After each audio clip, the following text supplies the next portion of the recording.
Welcome back to PediaTime, your go-to source for essential updates in pediatric medicine. Today, we are diving deep into something incredibly important, the new 2025 Pediatric Resuscitation Guidelines. Let's get right into it.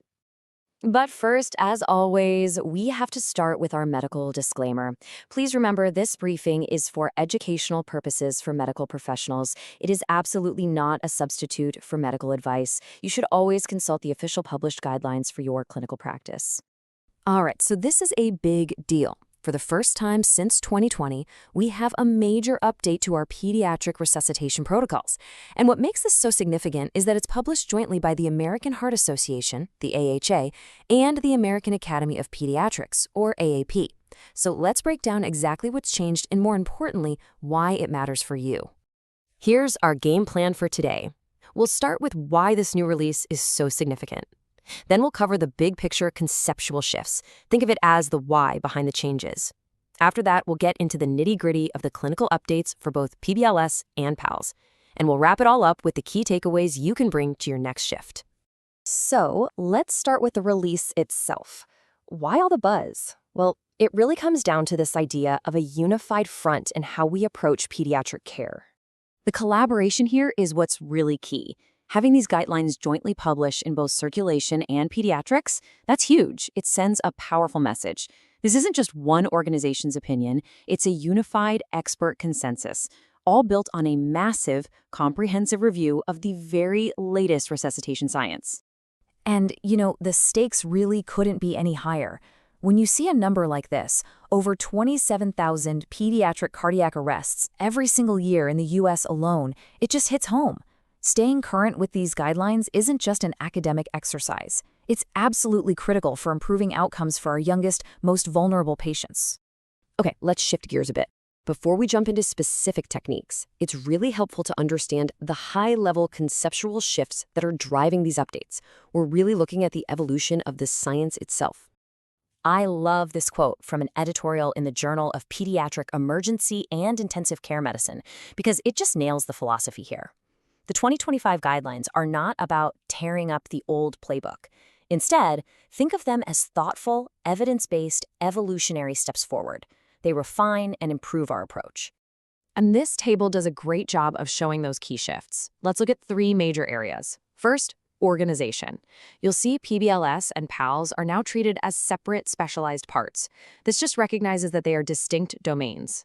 Second, the chain of survival. It's been simplified to one single universal 6-link chain for everyone. Easy. And third, terminology. We're moving to more action-oriented terms like lay rescuer instead of just bystander. It's a subtle but important change to encourage action. Okay, let's get into the practical, hands-on stuff, starting with Pediatric Basic Life Support. These are the crucial updates that really refine the fundamentals of what we do at the bedside or in the field.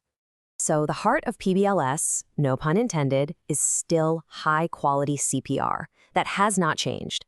The emphasis here, as you can see from the updated algorithm, is on immediate action. If you assess a child and see no signs of life, you go straight to chest compressions. The goal is to maximize perfusion right from the very start. Now this is one of the most significant practice changes in the entire update, so listen up. For infant CPR, the two-finger technique is officially no longer recommended. The evidence is clear. The two-thumb encircling hands technique is just superior for generating the depth and pressure we need. This is a must-know, must-adopt change for everyone. So these 4 points really get to the core philosophy of the PBLS updates. It's all about quality. Minimize interruptions. Any pause in compressions has to be less than 10 seconds. Make sure your ventilations are effective, and notice that specific rate for newborns, 30 to 60 per minute, and use clear, standard language. It all works together to ensure the highest quality CPR we can possibly deliver. All right, now for our PALS certified folks and our friends in the ED and the ICU, let's shift gears to Pediatric Advanced Life Support and look at the updates for our code teams and critical care settings. So here's a major update in managing that tough, refractory SVT. After you've tried the standard stuff, vagal maneuvers, adenosine, cardioversion, and it's not working, the 2025 guidelines give us more options. They now say it may be reasonable to consider IV procainamide, amiodarone, or sotalol. This gives us more tools in our toolbox, especially when an expert consult isn't right there with you. Now, once we get RSC, return of spontaneous circulation, our job is far from over, right? The guidelines now give us a very specific, very measurable new target for post-arrest care. The goal is to maintain both systolic and mean arterial blood pressure greater than the 10th percentile for that child's age. This is absolutely key for ensuring we're getting adequate perfusion to the vital organs. And it's not just about blood pressure.